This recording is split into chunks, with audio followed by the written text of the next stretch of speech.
I'm Bob Wright. I'm the president of the Civic Association. I want to welcome you to our annual awards luncheon. I thank you very much for being here. The Civic Association is hard at work trying to do everything we can to enhance through Palm Beach. All the funds we raise today will help that mission. With the bridge closing, shore protection issues, and others, this is a critical time in our community. The Civic Association is committed to finding solutions, and that to serious problems, and your support is sought after and appreciated in all respects for that. I want to thank Michelle and Howard Kessler. Michelle Kessler for planning our event today, and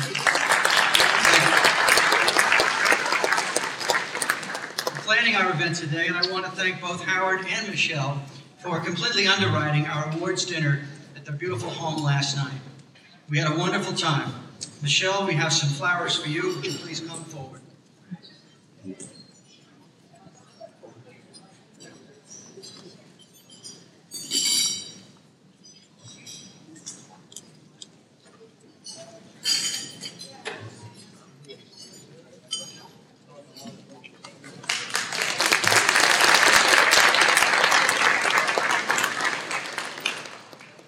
I want to thank Ned Barnes, our president, Joyce, Rebecca, and Mike at the Civic Association for all the hard work that they do to make these events successful.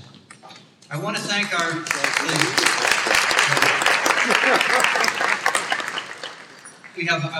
our other members of our planning committee who, along with Michelle Kessler and myself, put this event together: George Cohan, Brian McIver, and Bob Niederlander. Thank you very much.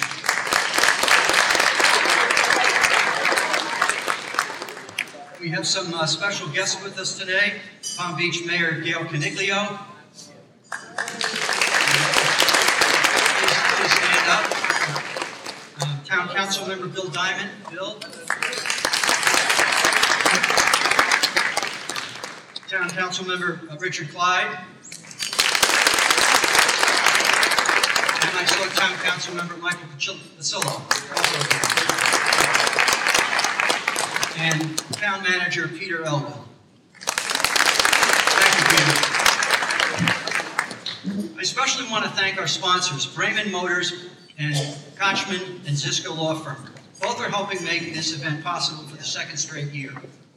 Brayman Motors has been providing South Florida with leading luxury automotive experience for more than 25 years.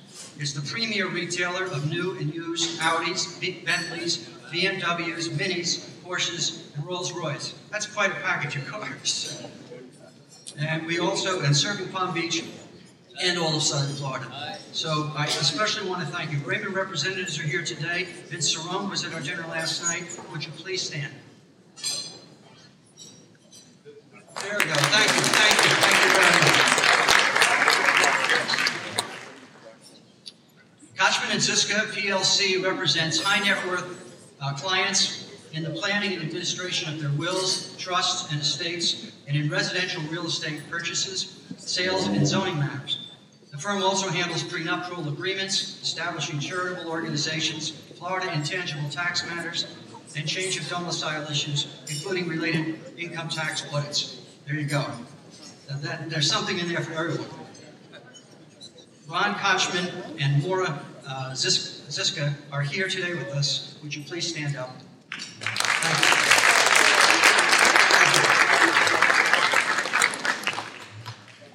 I also want to thank all of our underwriters, table sponsors, and benefactors. I want to thank our underwriters who have put $5,000 in to our underwriting this event. Our table sponsors at $3,000, and our benefactors at $1,000, and our patrons at $500, who have contributed so generously today.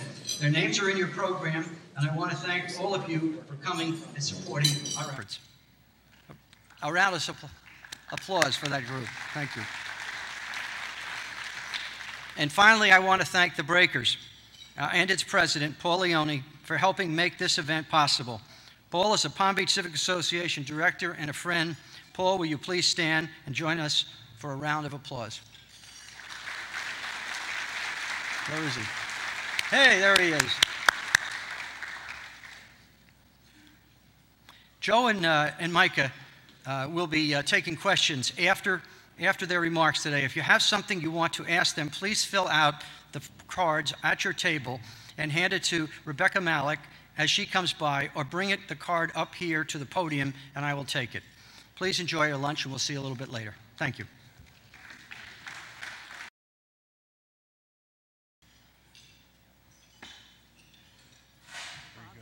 Very good. Hang on, let me go. The Civic Association's William J. Bill Brooks Community Service Award is named for a much-loved Civic Association director who was devoted to the town of Palm Beach. Bill Brooks was highly respected. He was a highly respected community leader who served on the town council from 2000 to 2008. He died 3.5 years ago, and all of us still miss him very much. Bill's wife, Muffy, is here with me today. The Bill Brooks Community Service Award is presented to someone who has significantly improved the quality of life in Palm Beach. Our recipient this year couldn't be better qualified. Kirk Bluen joined the Palm Beach Police Department in 1989. He became police chief in 2009 and public safety director, supervising both the police and the fire rescue in 2011. During his tenure, Director Bluen has faced difficult challenges: budget cuts, pension reform, union unrest, and sensitive employee relations. Through it all, he's shown exceptional leadership. Town manager Peter Elwell puts it this way, quote, "During our aggressive restructuring of the town's budget, and starting from 2009 to 2012, Kirk Bluen brought a refreshing, professional, and public-spirited approach to this difficult task. First as police chief and later as public safety director, he pursued the business-like goal of reducing cost as much as possible without compromising the department's preparedness or the community's security.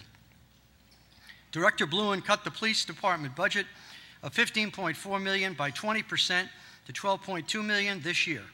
Police employees were reduced from 132 to 104.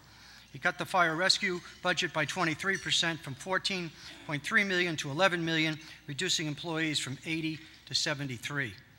The pension reform measures saved taxpayers $6.6 million this year, and the annual savings will rise to $10.2 million by 2020, as the town's council didn't need to raise any property taxes as a result. Through this all, Kirk never compromised quality service or public safety. In 2012, there were no murders in Palm Beach and only one robbery. Across the bridge in West Palm Beach,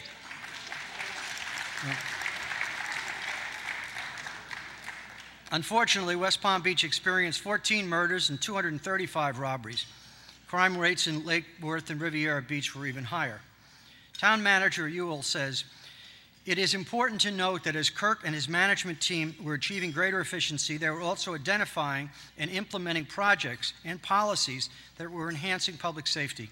The security camera initiative in the police department and a concentrated effort to reduce fire rescue response times stand out as two of the many ways in which an innovative spirit has ensured that reducing cost does not reduce public safety." As you can see, our public safety director is an exceptional man, and we're very fortunate to have him with us. Today, the Palm Beach Civic Association is proud to present the 2013 Bill Brooks Award for Community Service to our outstanding public safety director, Kirk Bluen. Kirk, please come forward.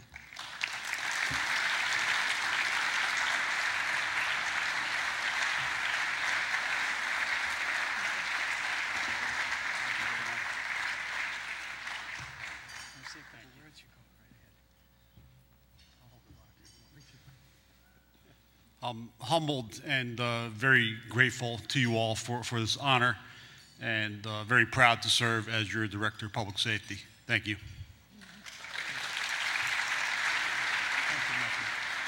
Thank you.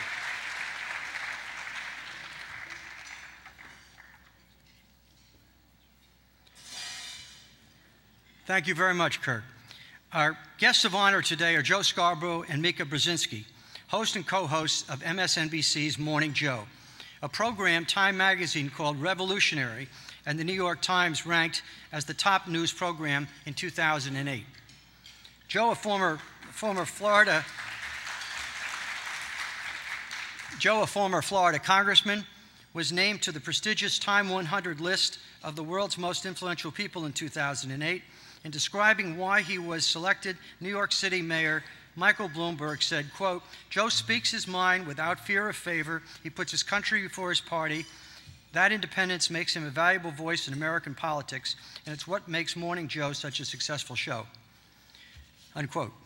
Morning Joe features interviews with top newsmakers and in-depth analysis of the day's stories. The unique broadcast has been called, quote, "the thinking viewer's choice," unquote, by USA Weekend, and called an important wake-up call for political and media leaders by the Associated Press. Previously, Joe hosted Scarborough Country on MSNBC, a primetime news show the San Francisco Chronicle called must-see TV. In addition to his career in television, Joe is also an author of the New York Times bestseller, The Last Best Hope, Restoring Conservatism and America's Promise. His 2004 book, Rome Wasn't Burnt in a Day, predicted the collapse of the Republican majority and the U.S. economy. Joe is a graduate of the University of Alabama and a graduate of the University of Florida School of Law, and a proud former resident of Pensacola, Florida, one of my favorite places. Prior to his career in television, Joe was the publisher and editor of the award-winning newspaper, The Florida Sun. Joe served as a member of Congress from 1994 to 2001. While in office, he was a member of the Judiciary, Armed Services, Oversight, and National Security Committees. He was part of a small group of young Republicans who, the National Journal said, possessed a surprising amount of power given their youth and lack of years in Congress. Mika Brzezinski is the co-host of MSNBC's Morning Joe and also a best-selling author. Her memoir, All Things at Once, became a New York Times bestseller in January 2010. And her second book, Knowing Your Value, which examines the roles of women in the workplace, reached #1 on the New York Times bestsellers list for business books in the spring of 2011.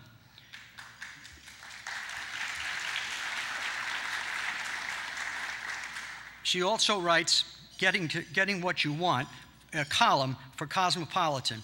It's a monthly column about career, confidence, and empowerment. Mika also had many years, she's a graduate of Williams College, and she had many years in broadcasting, in local anchoring and reporting before she went to CBS, and that was before she came to MSNBC. And at CBS, she was an anchor of the CBS Evening News Weekend Edition and a CBS News correspondent who frequently contributed to CBS Sunday Morning and 60 Minutes. She reported live from Lower Manhattan for CBS during the September 11th attacks. Mika's father is very, very well known as one of the most well-known foreign policy experts and former national security advisors. And Mika herself is a member of the Council on Foreign Relations. She lives in New York with her husband and 2 daughters. Will Joe and Mika, when they finish speaking, they'll take your questions, fill out your cards, give them to myself or give them to Rebecca. And please now join me in welcoming Joe and Mika.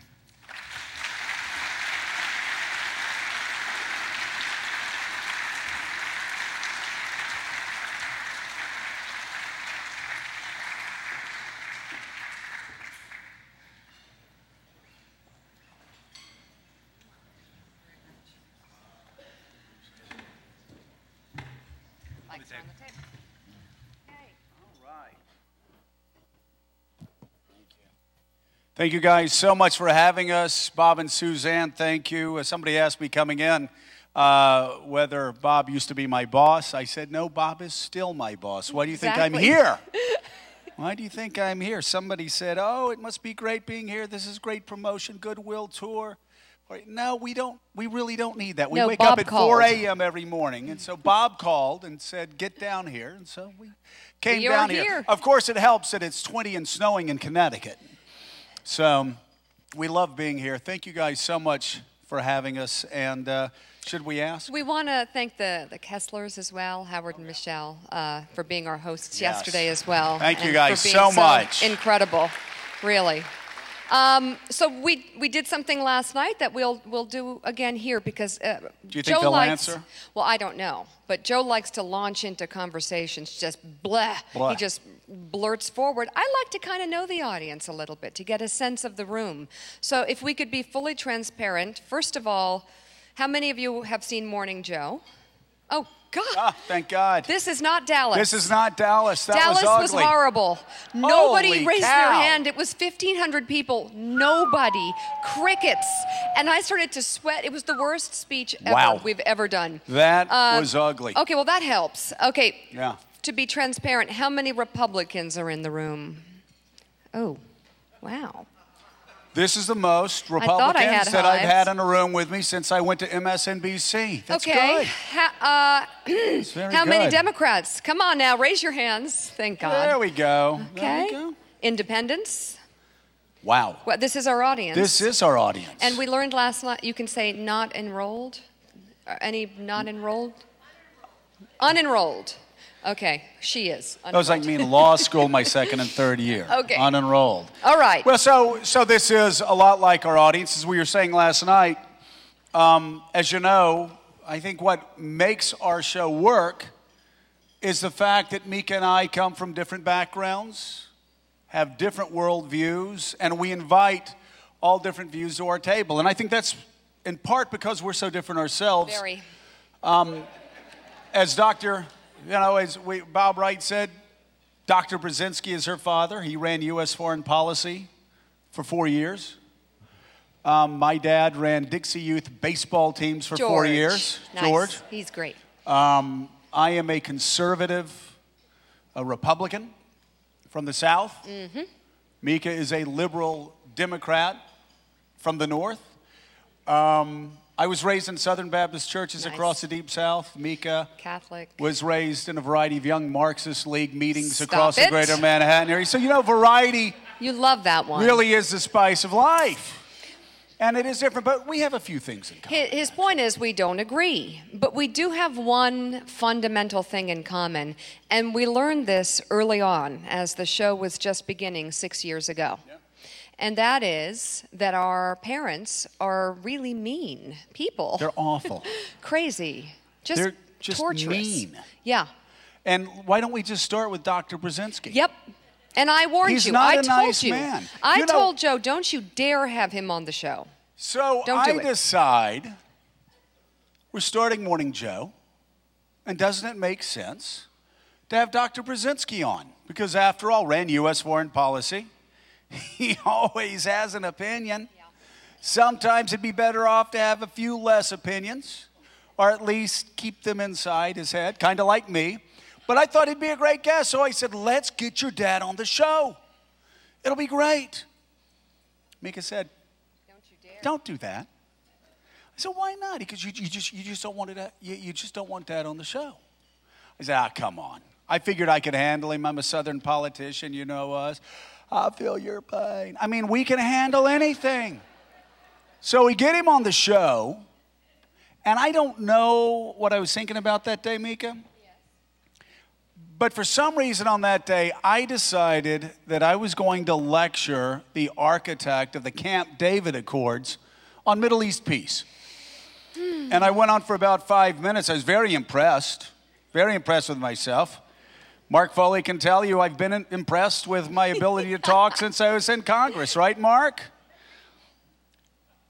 And so at the end of 5 minutes, Dr. Brazinski looks at me, and he says, and I'm thinking he's going to compliment me, he goes, you know, you were stunningly superficial. And I actually was relieved because it could have been much worse.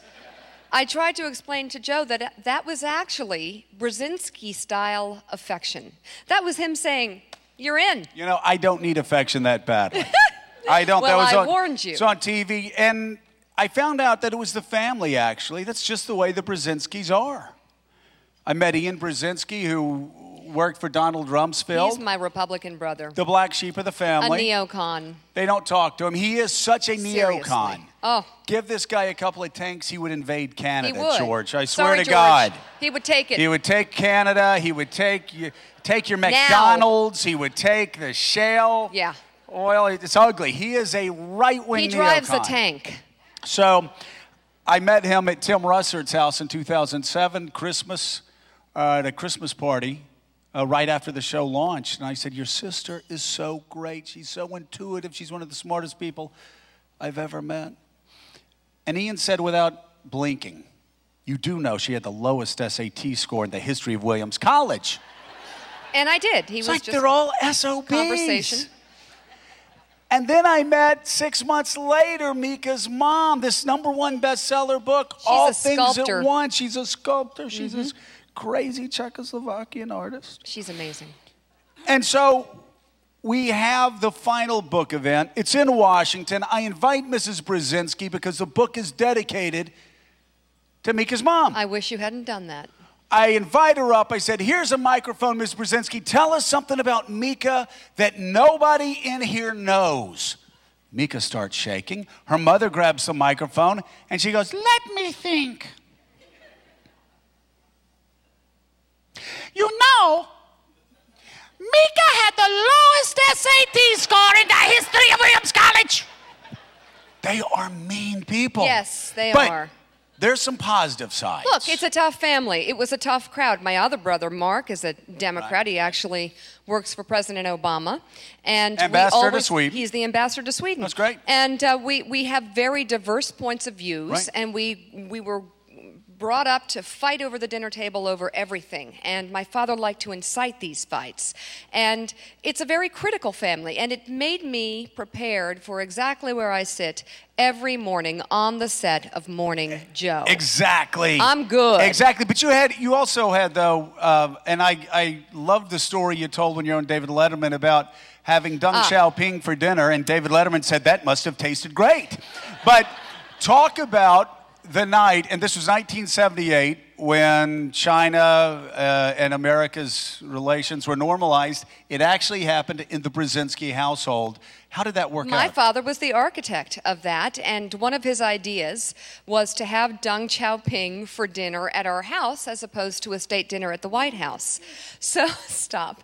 And so we had issues, though, when we had people over, because my parents were like the Beverly Hillbillies moved to Washington. They're Eastern European immigrants, and they moved to Washington, planted their own crops, hunted for their own wild game, and had chickens. This was in with McLean, eggs. Virginia, by the way. In McLean, Virginia, didn't let anything change them at all. And one of the things we did was host these parties, and we did all the cooking and the preparing ourselves. So when Deng Xiaoping came for dinner, we were all very nervous. At this point, the fire had been set, but my father didn't open the flue and the house got full of smoke.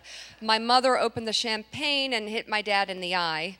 And everyone was fighting. And so we were like frayed, the kids taking coats and passing out drinks, and we felt like little prisoners.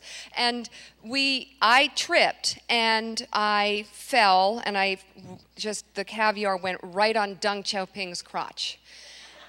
And then at 12 years old, I nervously was wiping it off, and it just went from bad to worse because Deng Xiaoping... It was a low point in U.S.-Sino relations other than Tiananmen Square. He was sitting next to Cyrus Vance and the Secretary of State at the time, and I truly think that the problems between my dad and Cy Vance started then.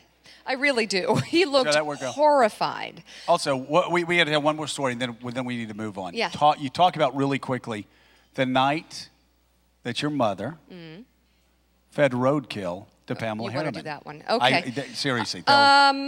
This will explain Are everything, you sure? and then we can move on. Okay, so we, like I said, hunted our wild game, and often my mother, she's this brilliant sculptor. She does these huge pieces, like this room would be good for one of her pieces.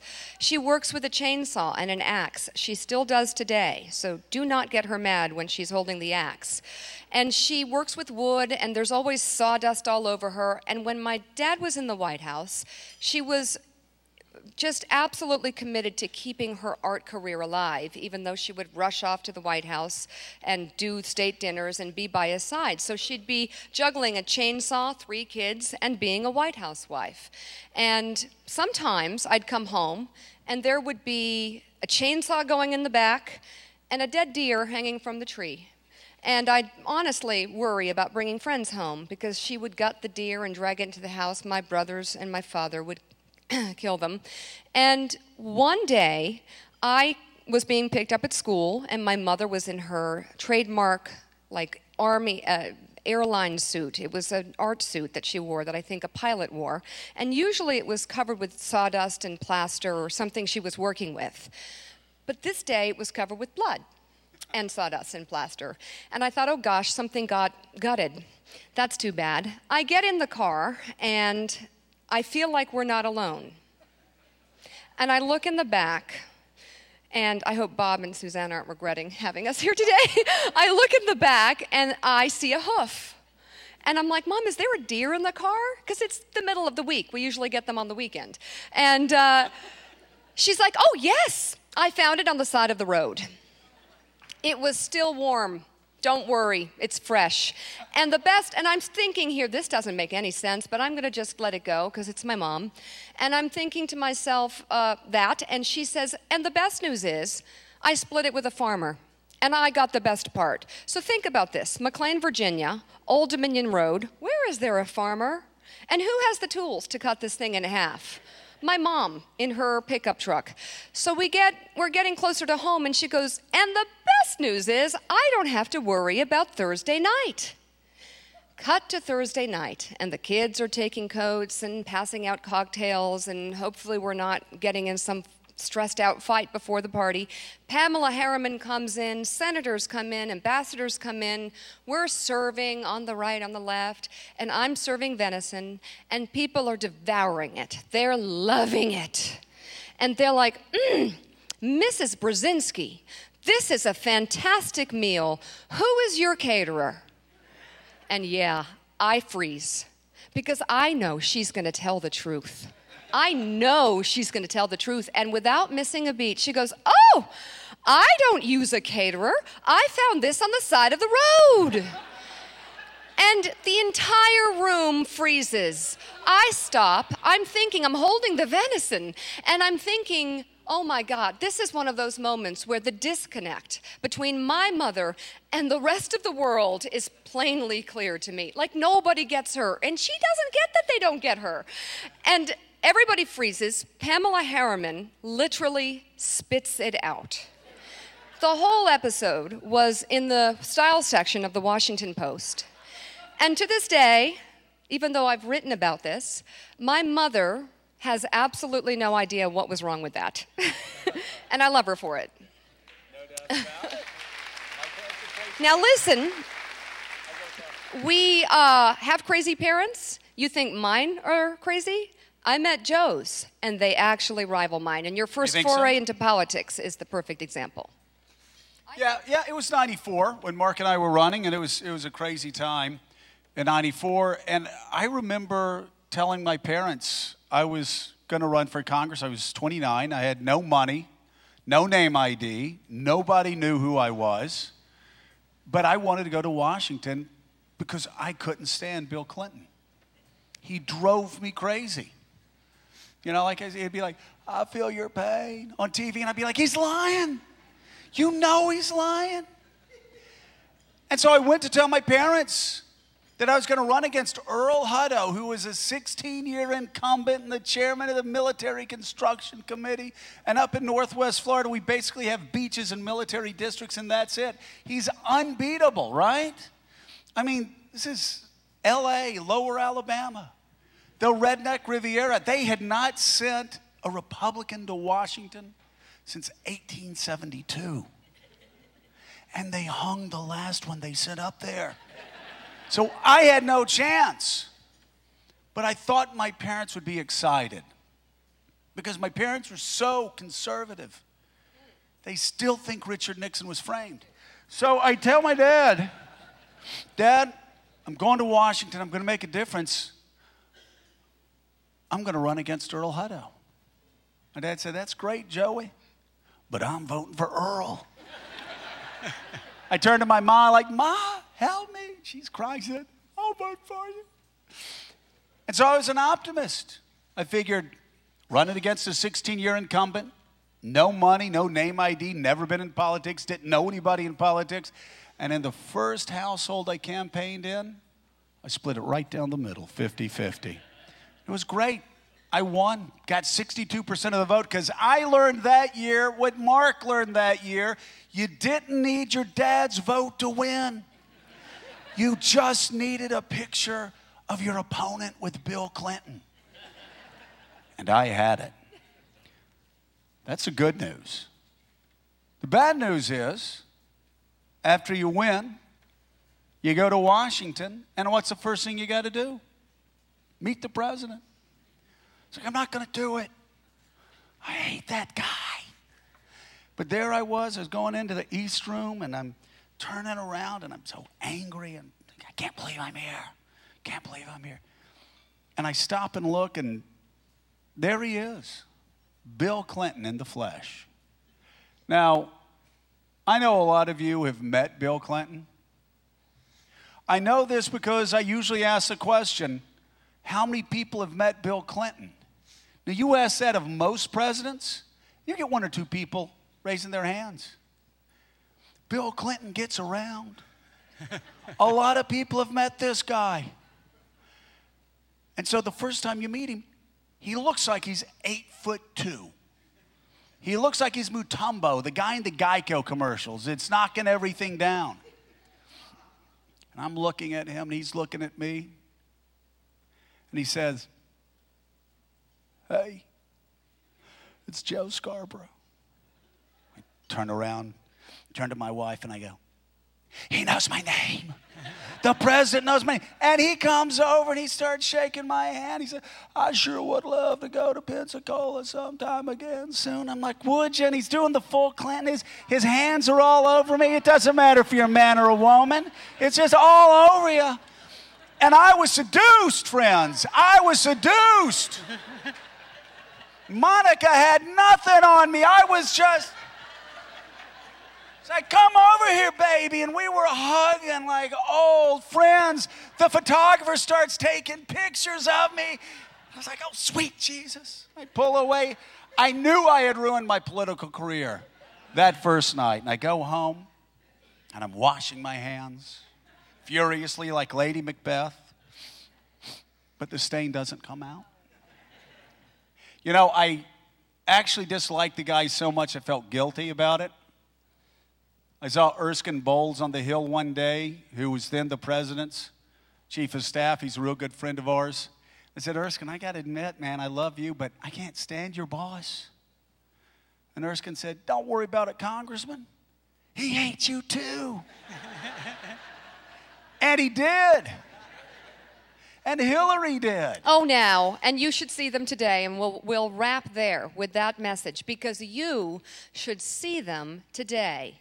Joe and Bill, oh, I love you, Joe. I love you, Mr. President. That's How just not great true. are you? I'm Stop so that. great. You're so great. I There's can't some tell who's Republicans greater. in this Is room. there Stop. anyone greater than us, Joe and Bill? They act as if nothing happened between them, and there is a message there. Well, there is a message. You know, the president didn't like us. We didn't like the president. But guess what? Together, Republicans and Democrats balanced the budget for the first time in a generation. We balanced it 4 years in a row for the first time since the 1920s. Did a lot of really good things. Passed welfare reform. Passed Medicare reform. Extended the life of Medicare by 8 years.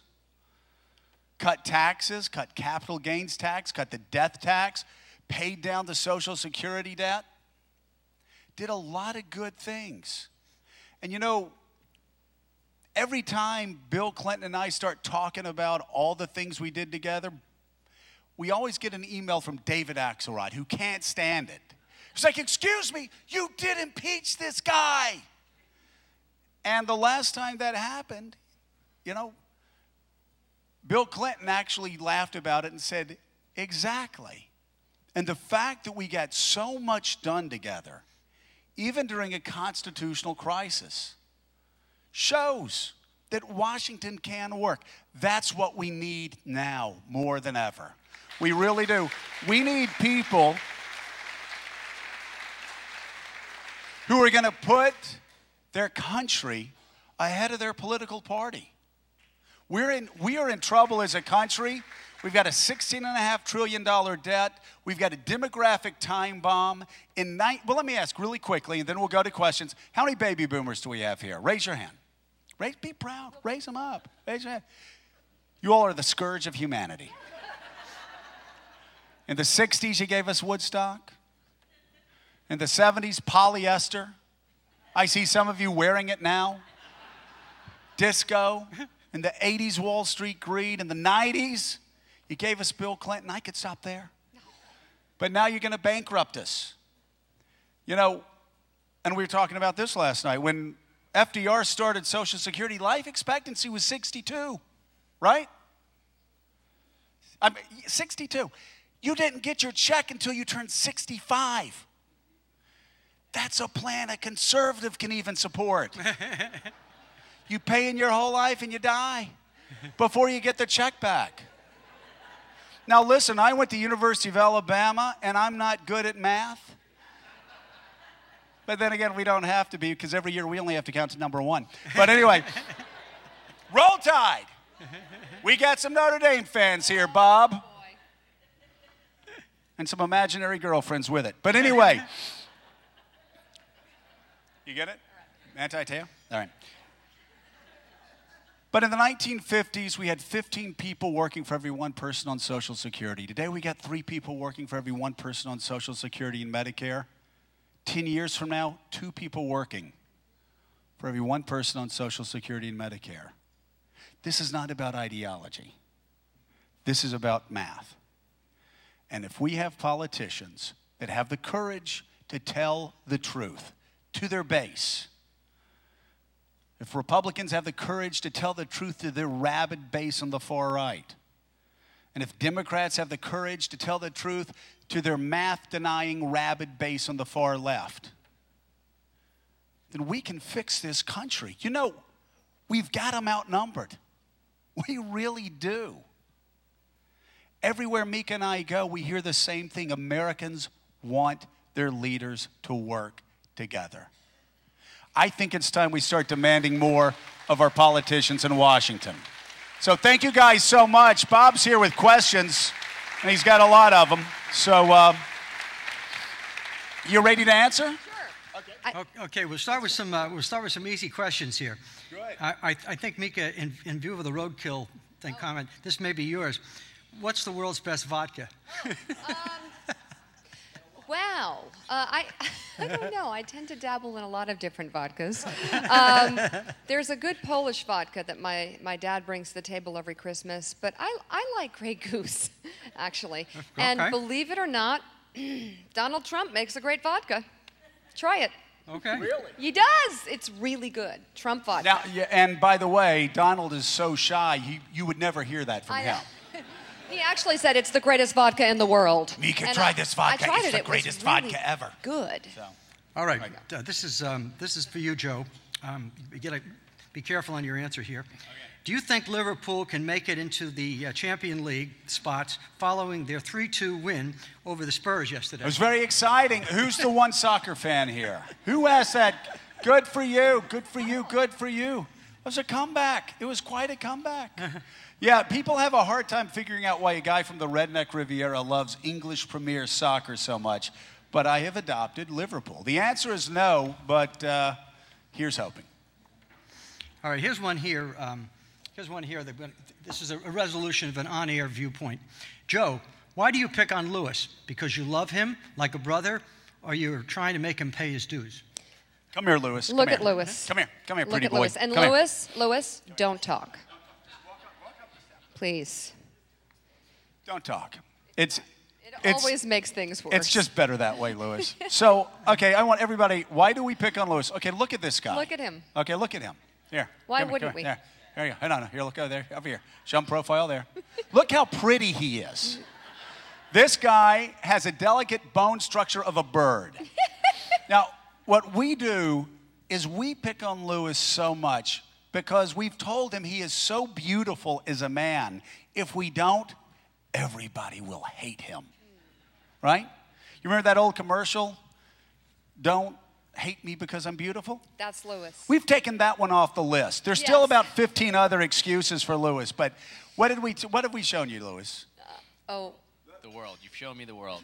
don't talk, Lewis. Don't No. talk. So what we've shown Lewis is everybody feels sorry for him because we pick on him so much.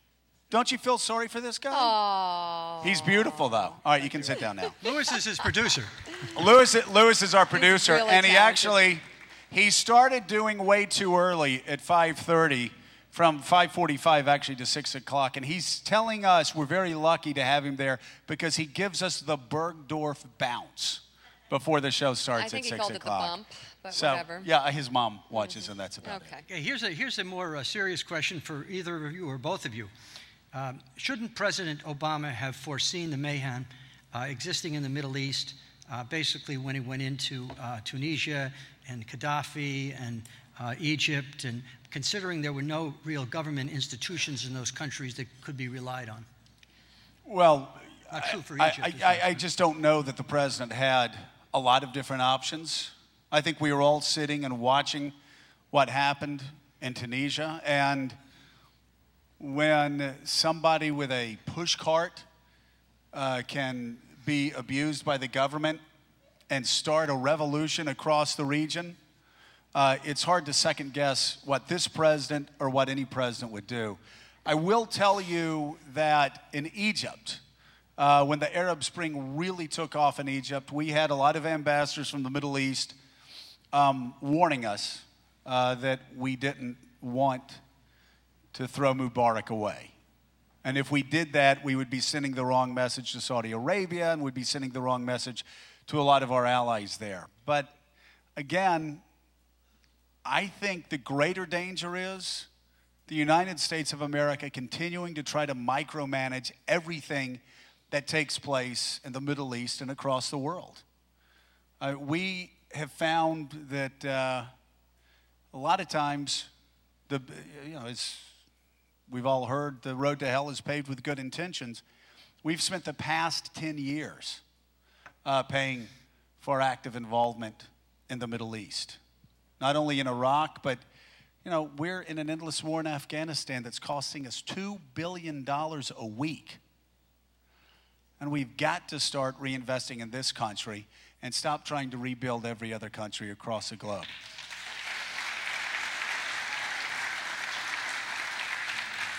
What are the chances of any meaningful campaign reform? Campaign finance reform? Yeah. Not good. I really think right now the real battle is taken up in the Supreme Court and the Roberts Court. And I think they have a more laissez-faire approach to it. So I think any legislation that would be passed in Congress might be overturned by the Roberts Court. It is a difficult one. Here's a more cynical one. Since Congress can't agree on approving judges, what makes you think that they could actually legislate meaningful legislation? That's their job, right? They don't do it very well. But we were talking about this last night, Mika, and I'm optimistic. Yeah. I mean, why don't you give your take? Are you optimistic that we're going to get a deal done between the Republicans and I think the president? You talked pretty well about the learning curve that he has, basically had to endure over time. And it would be such a failure of leadership on his part, quite frankly, if they can't get to a grand bargain or something, if they can't get anything done. And I think both sides are at the point where they have to. But it has been, and I think there is a risk that we may have to turn over a lot of people. I don't think it's just the president who hasn't led here. I think there's been a lot of people who have put the wrong things first. Well, you're a supporter of the president. How do you think, could you talk about how you think the president has done over the first 4 years dealing with Congress and getting acclimated to the ways of Washington? Talked a little bit about this last night, but getting to know him, but also getting to know his inner circle really well, and having actually been in the Oval Office or in some of their offices during some of the crises that this president dealt with, including the Gulf spill, which was handled terribly by the White House. we really got a sense, a front row seat into how they think as a group, and possibly even into how he thinks. I think he spent a lot of time trying to convince people like Speaker Boehner or Mitch McConnell or whoever that he's right about something, as opposed to negotiating a deal.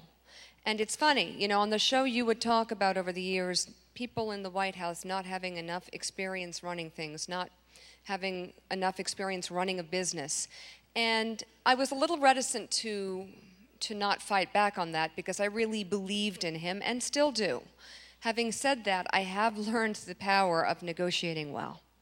And negotiating well does not mean telling the other side you're right. It means getting something out of the conversation and giving something and walking away, winning. That was one of the things that Bill Clinton, when he came to Washington, he was ready to deal. Ronald Reagan, when he came to Washington, was ready to deal. They were governors. They came from states where they had to deal with the other party. I mean, Bill Clinton was a Democrat in Arkansas. It's not an easy thing to do. You've got some very conservative people there, but he figured out how to make it work. So when he came to Washington and he saw Republicans coming after him, wanting to destroy him politically, he didn't take this as an existential threat. He just said, this is politics. I've got to outsmart them. I've got to deal with them. That's the amazing thing about Bill Clinton. You could strike out against him in the morning, and in the afternoon, he'd be calling you up, want to go play golf? I practiced in a trial law firm in Northwest Florida and had all these pictures from Bill Clinton with great appreciation, and it drove my Democratic partners crazy.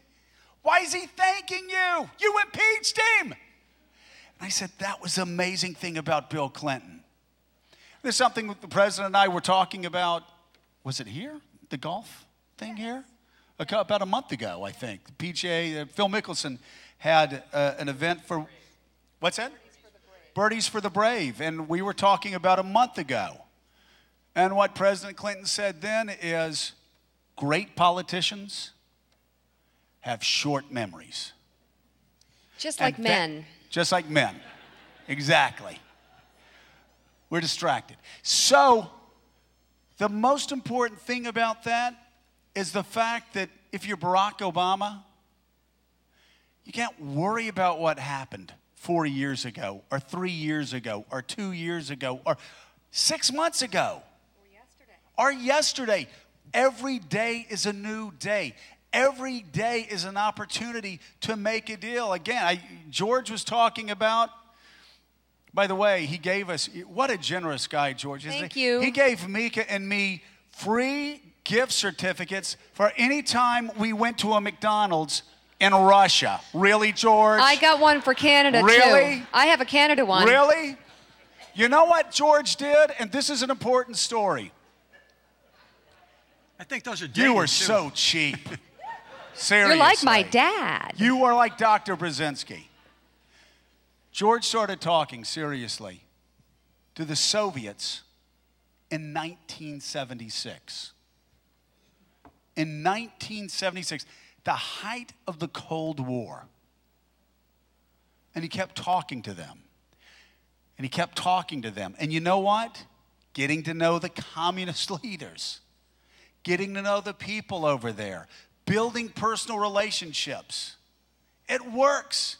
I remember evangelicals being angry at Billy Graham because Billy Graham went to Russia, not to sell hamburgers, but to sell Jesus. But Billy Graham went there because you know what? He knew that if he was going to get his message, the hundreds of millions of people behind the Iron Curtain, he couldn't do that from Charlotte, North Carolina. Our politicians in Washington, D.C. have got to figure out how to make the deal, and that starts with building personal relationships. Now, let me tell you something. Ideologues on the far right don't like it when I say this, and ideologues on the far left don't like it. But I always challenge them. I said, do me a favor, because you want your politicians to hate people on the other side. Do me a favor. When you go to work tomorrow, I want you to start picking fights with people that are in the cubicle over from you. And go yell at your manager. And start a little civil war. See what your business gets done. I mean, we don't do that in business. Bob didn't do that in business. I didn't do that as an attorney. I didn't do that in Congress. You haven't done that in media. You've got to build personal relationships. And yesterday on Meet the Press, maybe I shouldn't have said it, but David Gregory said, why do you think we're going to get a deal? My answer was because I think the president's been in Washington long enough to figure it out. And I'm not saying this as a Republican, because I will be the first to tell you, if the Democratic Party had been smart enough to nominate Hillary Clinton, she would have won, and she would have been ready to work with everybody from day one. The president, it took about 4 years. Let's hope the next 4 are better. One more. Apropos of the comments about short-term memory, this question relates to what are the likelihood of having term limits, which would additionally save lots of money in pensions and lifetime benefits. Yeah. You know, I'm always asked. It could go to other purposes. I'm always asked, what's the one thing we could pass that would make a difference? Term limits. There's no doubt about it. Term limits. Mark and I went up to Washington, and so many of us had agreed to self-imposed term limits. And I'll tell you what, we fought the good fight. When we went up there, people forget this, but when we went up in 1994, everybody said the budget could not be balanced. It did. We balanced the budget. And again, we balanced it 4 years in a row because there were enough people up there that weren't afraid to not only take on the president of the other party, but like Mark and myself, take on the speaker in our own party. Even when Newt Gingrich was seen as the most powerful man in town, people like Mark and myself and other Republicans, when Newt went out of line, we went up and we would take him on and we would challenge him because we weren't worried about being speaker 30 years from now or being chairman 20 years from now. We worried about going up to Washington, doing our job, and coming back home. I don't think there's anything that's more important, personally, to reforming Congress than passing term limits and having citizen legislators instead of having people up there because it's the only job they can keep. Okay. As this will be your last. This is since you are often critical of Republicans. Do you think the Republican Party can be saved, and what will it look like? I think, I think there's such a huge disconnect between Washington Republicans and Republicans across the rest of the country. And we hear it when we go out there, but look at Chris Christie. It's hard not to. He's a big guy. But look at Chris Christie. Hard to miss him, right? The guy has a 74% approval rating in New Jersey. A blue state Republicans haven't won since 1988. He's the first pro-life governor there since Roe v. Wade was passed in 1973. Think about that. And yet, a lot of talk radio hosts hate him. Glenn Beck went on Bill O'Reilly a couple of weeks ago and he said, I don't like Chris Christie. Of course you don't like Chris Christie. He's popular.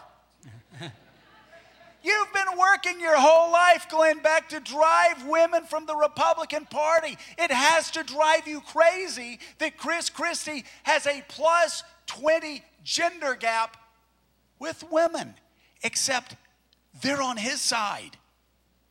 In a state that has 14% more Democrats than Republicans. And what's Chris Christie done? He's taken on entrenched interests. He's taken on the teachers union up there, which is one of the toughest. He's passed real reform. He's taken on the public unions. This guy has done in New Jersey what Republicans need to do in Washington, D.C., and he's been rewarded for it with a 74% approval rating. I think if you look at what Republicans are doing outside of Washington, D.C., instead of what Republicans have been doing inside of Washington, D.C., since they've been trapped in this, it's just this bubble. I mean, it's unbelievable. This echo chamber that's fueled by, I think, a lot of right-wing talk. But get out into the country where Republicans are running state houses and they're running governorships, and we still run 60% of the governorships. We still have a majority of state senators across the country. We still have a majority of the state legislatures across the country. Look what Republicans are doing when they're outside the echo chamber. And they have to strike deals with Democrats. And they don't have to worry about what people like Glenn Beck or bloggers say about them day in and day out. Well, I think that's a great roadmap for the Republican Party. And Second Amendment, and the attack weapons. What's that? Second Amendment and firearm restrictions. Guns. You know, I had 100%. I had 100% rating with the NRA. I didn't, have a stockpile of guns at home, but I believe that the Second Amendment meant that Americans had a right to keep and bear arms. But if you look at the position the NRA is taking right now, and are forcing a lot of Republicans to take right now, it's indefensible. They're fighting universal background checks. It keeps guns out of the hands of felons. They're fighting gun trafficking laws. And it just makes absolutely no sense to me. You have, first of all, with universal background checks, 92% of Americans support universal background checks. 92%. Do we really want to be on the side of the 7%? Is the survivalist wing of the NRA really that important to us? When the majority of NRA members support universal background checks, when the majority of NRA members support tough gun trafficking laws? And seriously, I'm sorry. Who needs assault weapons? Joe, will you run again? Who needs assault weapons? I'm on a roll here, Bob. Why do you need assault weapons? And let me tell you something. The next time somebody comes up to you and tells you that the Second Amendment gives them the right to possess assault weapons, tell them to go back and read the Constitution. Tell them to go back and actually read Scalia's opinion that the conservative court wrote in 2008. You've got a right to keep and bear arms, to protect your family, to have a handgun in your house, to have a hunting rifle, to have a shotgun. You have that constitutionally protected right. You do not have a right to possess the Bushmaster, the AR-15, the type of assault weapons that were used in Newtown, that continue to be used in mass slayings across this country. You don't have that constitutional right. Do not insult me. Do not insult my intelligence by suggesting that you love the Constitution more than me just because you don't know what the Constitution says. It is angering me because we have these small factions in the Republican Party that's driving us over the cliff. I would like somebody to tell Rick Santorum that when he runs for president next time, not to talk about contraception. It was decided in 1965. And when you have my wife and her friends who have never voted Democratic in their life for any campaign, when they start hearing Rick Santorum and other people talking about contraception, and they start saying, you know what, I may not be able to vote for the Republican Party this year, you know we're in trouble. We have got to tell the extremists, if they want to start their own party, that's fine. But we want our Republican Party back.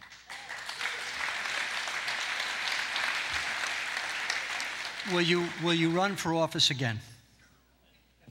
No. Thank you very much for being here. Maybe. You two were really generous with your time and your efforts. And Mika, thank you very much. And Joe, we'd like to give you a little book you can read on the way back. I love it. Thank you. Thank you, Bob. Thank you, Bob. Yep. And it's the history of the Bushmaster. Oh, the history of the Bushmaster. Thank you guys so much, and thank you for what you do and for being here to support this important organization. And I've got a question for you. How did you let that one robbery slip through your hands? Thank you. Thank you, Bob.